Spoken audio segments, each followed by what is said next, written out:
ಮಂಗಳೂರಿನ ಬೋಳೂರಿನ ಶ್ರೀ ಉರ್ವ ಮಾರಿಯಮ್ಮ ದೇವಸ್ಥಾನದ ಪ್ರತಿಷ್ಠಾ ವರ್ಧಂತಿ ಮಹೋತ್ಸವ ಸಹಿತ ವರ್ಷಾವತಿ ಮಹಾಪೂಜೆ ವಿಜೃಂಭಣೆಯಿಂದ ಧಾರ್ಮಿಕ ವಿಧಿವಿಧಾನಗಳೊಂದಿಗೆ ನಡೆಯಿತು.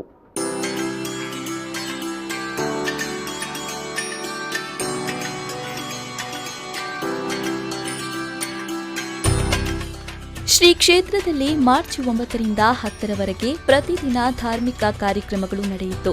ಮಾರ್ಚ್ 10ರಂದು ಸರ್ವಾಲಂಕಾರ ಪೂಜೆ, ಮಹಾಪೂಜೆ, ಹೊರಗಿನ ದರ್ಶನ ಬಲಿ, ಕಟ್ಟೆಬಲಿ, ಮಡೆಸ್ನಾನ, ಕಂಚಿಲ್ ಸೇವೆ ನಡೆಯಿತು. ಆ ಬಳಿಕ ಶ್ರೀದೇವಿಯ ಗರ್ಭಗುಡಿ ಪ್ರವೇಶ ನಡೆಯಿತು. ರಾತ್ರಿ ನೈವೇದ್ಯ ಬಲಿ, ಮಹಾರಾಶಿ ಪೂಜೆ ನಡೆದವು. ಅನಂತರ ಮಹಾಪೂಜೆ, ಹೊರಗಿನ ದರ್ಶನ ಬಲಿ, ಕಟ್ಟೆಬಲಿ, ಮಡೆಸ್ನಾನ, ಕಂಚಿಲ್ ಸೇವೆ, ರಥೋತ್ಸವ, ತುಲಾಭಾರ, ಪ್ರಸಾದ ವಿತರಣೆ ನಡೆಯಿತು.